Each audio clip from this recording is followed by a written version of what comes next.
آکواریوس، اگر اکنون این پیام را میشنوی، این اتفاقی نیست. بادهای جهان تو را دقیقاً در همین لحظه از زندگیت به اینجا رساندن. بیش از 2 دهه است که از میان طوفان‌هایی عبور کرده‌ای که اندکی آن را درک کردند. مسئولیت‌هایی را بر دوش کشیدی که هیچ کس متوجه نشد.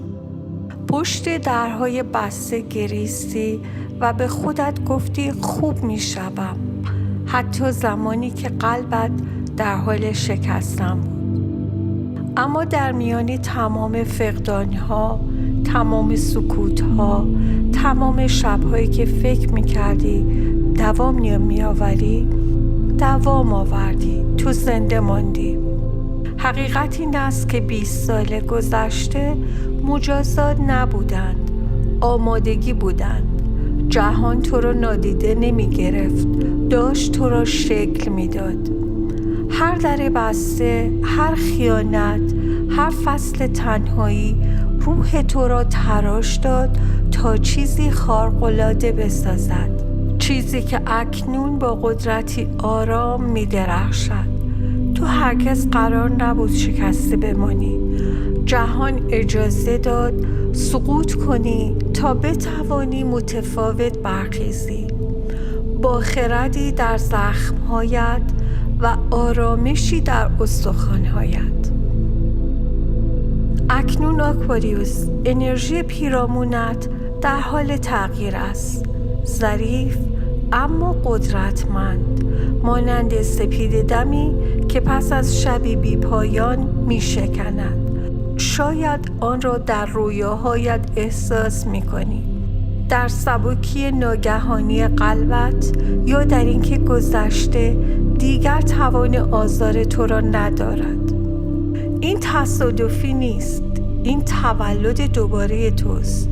چرخه قدیمی، چرخه پر از مبارزه و انتظار در حال پایان است. فصل جدید در حال آشکار شدن است. فصلی که دیگر در آن بی‌وقفه نمی‌بخشی، بلکه بالاخره دریافت می‌کنی. جهان در گوش تو نجوا می‌کند. آماده ای؟ آماده برای عشق بی‌هراس، آماده برای خلق بدون شک، آماده برای زیستنی با آرامشی که دیگر هیچ کس نمی‌تواند آن را از تو بگیرد. تو این را به دست آورده ای. پس از 2 دهه درد، روحت از بقا به لطف ارتقا یافته است. این برخاستن توست و جهان، همان نیرویی که روزی تو را آزمود، اکنون در کنارت ایستاده و دروازه آغازت را می‌گشاید.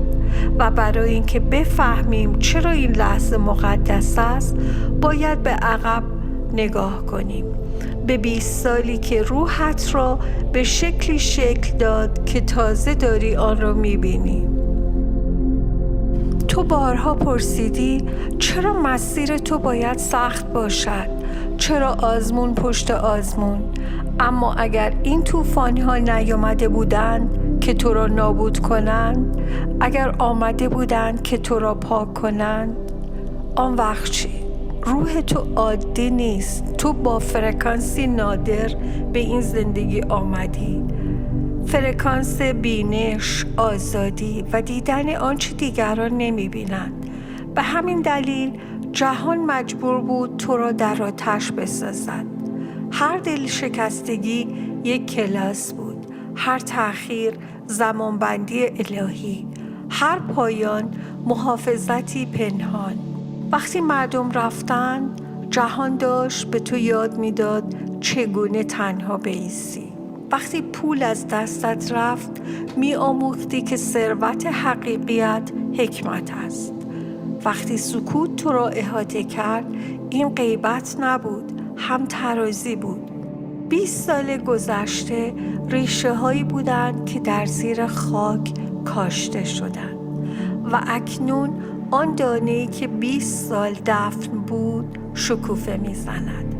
تو در پایان داستانت نیستی، در نقطه مقدس دگرگونی هستی و جایی که درد به قدرت تبدیل می شود و فقدان به نور. چیزهایی که زمانی تو را می شکستن اکنون فقط لبخند کوچکی بر لبت می آورند. تو دیگر نمی جنگی، نمی دوی، اثبات نمی کنی. تو صلح را انتخاب می کنی، حتی وقتی دیگران هرج و مرج را انتخاب می کنند. این ضعف نیست، بلوغ معنوی است. بارها را دیگر همچون گذشته به دوش نمی کشی. به گذشته نگاه می کنی و می گویی سپاسگزارم چون مرا ساخت. این یعنی شفا. چیزهای قدیمی در حال خروجند و تو نمی دوی دنبالش. آدم‌ها، عادت‌ها، کارها، حتی رویاهایی که روزی می‌خواستی و برای اولین بار نمی‌ترسی. تو اعتماد داری که چیزی بزرگتر در راه است.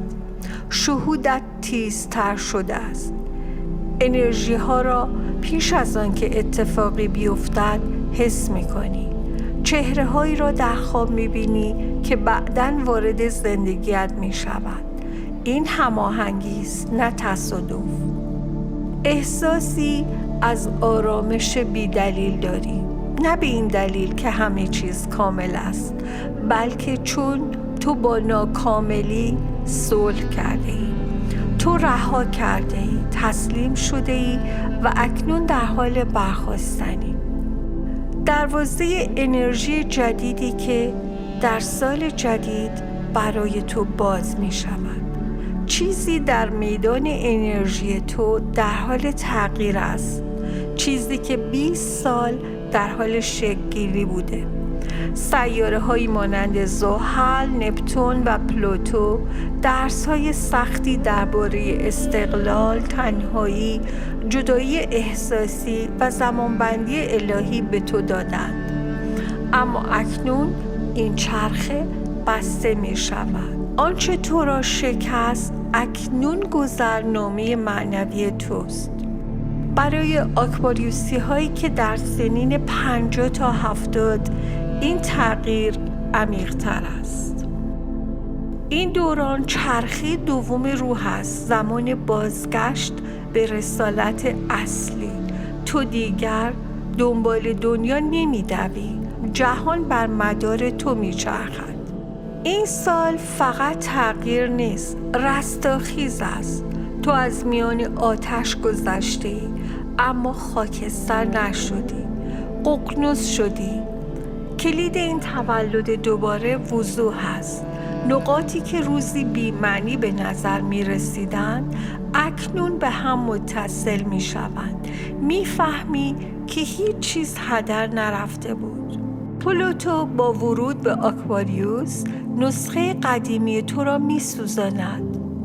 آن بیش فکر کننده، آن نجات دهنده، آن بخشنده بی حد. آنچه جایگزین می شود نسخه آرامتر، عمیقتر و شهودیتر. درس اول: عشق بدون وابستگی، دوستی بدون تملک، اعتماد بدون کنترل. اینها تمرینات حرفه‌ای روح بودند.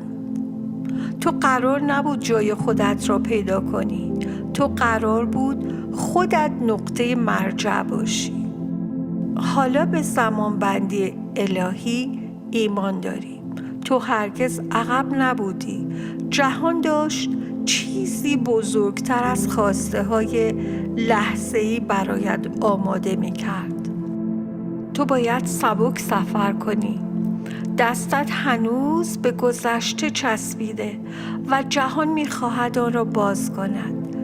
رهایی از داستان‌های قدیمی، رهایی از نیاز به کنترل، رهایی از نسخه قدیمی قوی بودن، رهایی از ترس زمان، به خصوص برای آکواریوس‌های 50 تا 70 ساله.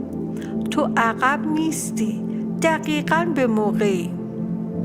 پاداش‌ها و برکاتی که در انتظار تو هستند: 1. آرامش احساسی. جایی که روزی جنگ بود اکنون صلح می روید. 2. به رسمیت شناخته شدن الهی. فرصت‌هایی که روزی بسته شدند دوباره می گشایند، این بار در هماهنگی. 3. احیای هدف. رویاهای قدیمی زنده می شوند، اما آرامتر، بالغتر، عمیقتر. 4. همراهی الهی. نه لزوماً عشق رمانتیک، بلکه روح‌هایی که تو را می‌فهمند. پیامی از جهان به آکواریوس. من هرگز تو را رها نکردم، حتی یک لحظه. در اشکت بودم، در سکوتت بودم، در تنهاییت بودم. تو گمان کردی نادیده شده ای، اما داشتی ساخته می شدی. جهان می گوید تو نور خود را خاموش نکردی، حتی در تاریکی. به همین دلیل اکنون زمان توست. درهای بسته باز می شوند، الهامات بر می گردند، آرامش در تو خانه می کند. آنچه از دست دادی در شکلی بالاتر باز می گردد. تو از نو شروع می کنی، تو دوباره بر می خیزی. آرام گام بردار، عمیق دوست بدار و به نادیدنی ها اعتماد کن. جهان هنوز کارش با تو تمام نشده.